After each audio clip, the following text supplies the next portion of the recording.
Honorable député Matar Sylla, vous avez la parole.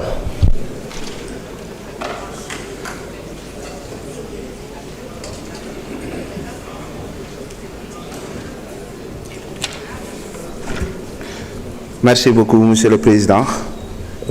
Merci beaucoup, Monsieur le Premier ministre, chers membres du gouvernement, chers collègues. Monsieur le Premier ministre,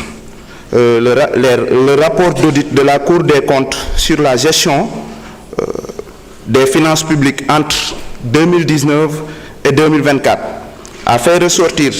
de graves manquements aux principes de transparence et de bonne gouvernance. Depuis quelques mois, le gouvernement évoque d'autres audits qui font ressortir des manquements aux règles de bonne gouvernance. Qu'en est-il exactement et quels sont les constats de ces audits?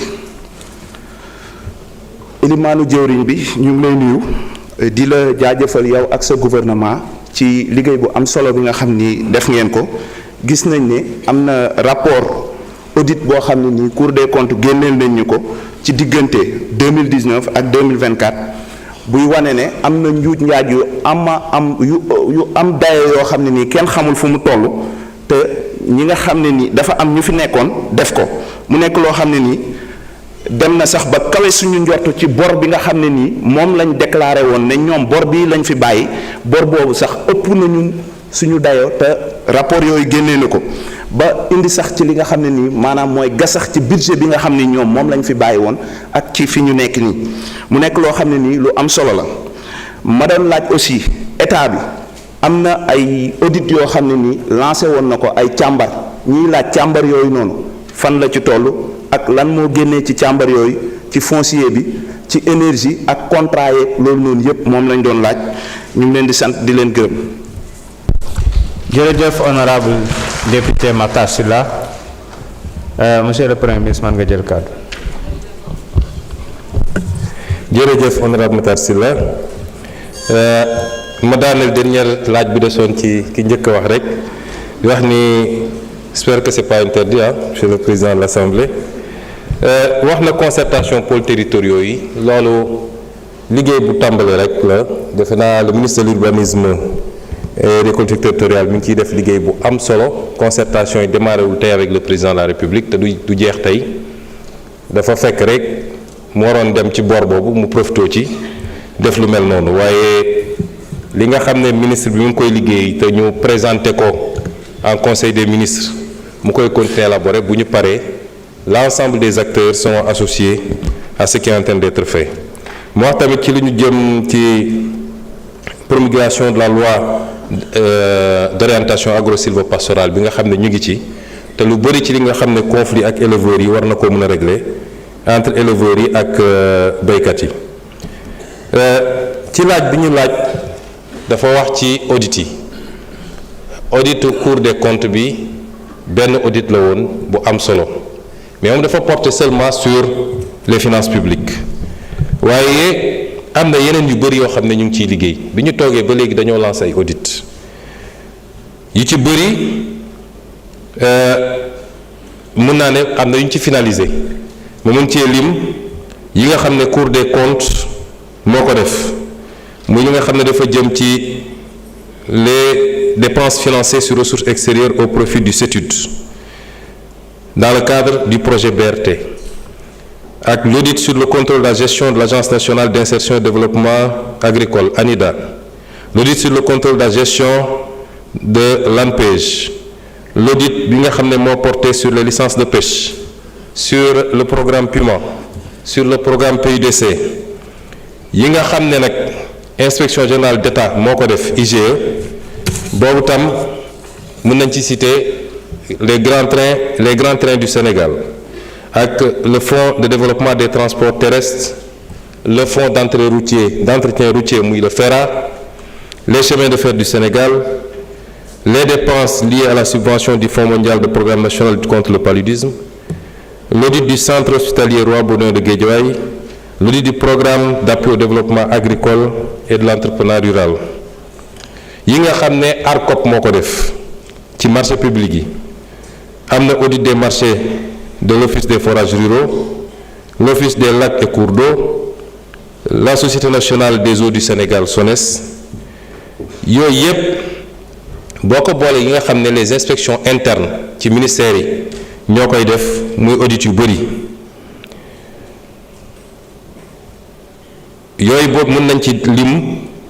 yi nga xam ne moo jëm ci la situation administrative et budgétaire et financière du ministère des Sports, la situation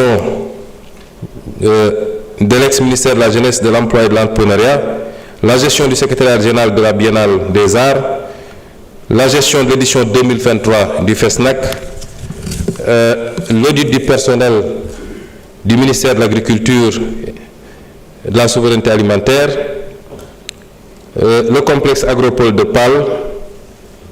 les travaux de du hangar de l'avion présidentiel Léopold Sédar Senghor et l'audit sur le foncier. boo xoolee rapport yooyu yëpp dafa génne ay irrégularités yu bëri mën naa ci lim l'observation des règles de fonctionnement des organes délibérants, la violation des principes budgétaires, le non-respect des règles de la comptabilité publique, la violation des règles relatives à la commande publique, le non-respect des procédures de recrutement des personnels, la violation des grilles salariales, l'octroi de subventions ou de dons à des personnalités politiques, l'utilisation des ressources pour des motifs sans rapport avec l'objet des entités concernées et les dépenses constitutives de gaspillage, l'utilisation de ressources pour une destination inconnue, l'acquisition de véhicules en violation de la réglementation. Sur le plan foncier, il a été relevé des transactions inacceptables sur des terrains ou immeubles appartenant à l'État. C'est le cas notamment, outre la cession de la résidence de fonction du président de l'Assemblée nationale, de la cession de l'assiette de la prison de Rebeuss qui a été vendue et pour laquelle un décret d'annulation de la vente a été pris, de l'assiette du tribunal de grande instance de Pikine-Guédiawaye de 2,8 hectares, dont une partie a été morcelée en 38 parcelles attribuées à des promoteurs, des immeubles cédés gratuitement, l'immeuble 6, Fan Résidence, avenue David Diop, l'ancienne direction de l'élevage, avenue Pasteur, pour 5000 m², l'immeuble 6 à la villa Stel Mermoz, des immeubles donnés illicitement en bail, tels que l'immeuble Fan Ang rue Djilimbey, ainsi de suite. Si je commence à citer, on n'en sortira pas. C'est beaucoup d'immeubles en tout cas. Et pour tous ces immeubles cédés ou donnés en bail, je veux rassurer les Sénégalais que des procédures d'annulation des ventes ou de résiliation des contrats sont en cours. Tout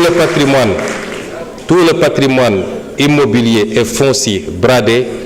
sera restitué au peuple sénégalais. Inch'Allah. Les travaux sur le domaine public et maritime également. Par ailleurs, dañ leen jàgg wax ni bu soobee yàlla dinañu renégocier ñu ba dañu ragal terme boobu mais bi ñu toogee institué nañu benn commission boo xam ne sur instruction du président de la République ñu teg ko primature bi nga xam ne moo nekk di def la relecture des contrats et conventions passés sous le régime sortant et portant sur les marchés publics, les concessions minières et pétrogazières, les concessions de services et d'infrastructures, les commissions mines, pétrole et gaz, infrastructures, grands travaux, énergie, 4 commissions qui y travaillent. Et je peux dire que les premiers résultats renseignent à suffisance sur la place insoupçonnée et inacceptable qu'a occupé l'affairisme d'État dans la gestion de la chose publique et des intérêts stratégiques du pays durant ces 12 dernières années. Et ce chantier sera également livré dans les prochains jours au peuple sénégalais. C'est vous dire que l'audit des finances publiques, ben audit bu ndaw la woon ci ben océan bu extraordinaire dans la gestion de la chose publique. Nous continuons ces opérations d'audit. Actuellement, il y a des programmes d'audit sur les certificats nominatifs d'obligation, te gis ngeen ko ci rapport Cour des comptes, sur les lettres d'exonération, les lettres de remise gracieuse, les lettres d'acquiescement, l'aéroport international Blaise Diagne, Air Sénégal International, AIBD Assistance Service 2AS, Direction des moyens généraux de la présidence de la République. Le président s'audite lui-même, et c'est une première au Sénégal. Les titres miniers, attribution transaction 2020-2024, les cessions de titres Endeavour, l'AGEROUTE, la DER/FJ, la CDC, la SAR, Petrosen, l'FD Sud, ANASER, le Fonds de développement des transports terrestres, et j'en passe. Merci. Merci beaucoup. Je vous remercie, Monsieur le Premier ministre. Oulimata Sidibé, man nga ñëw jël kàddu.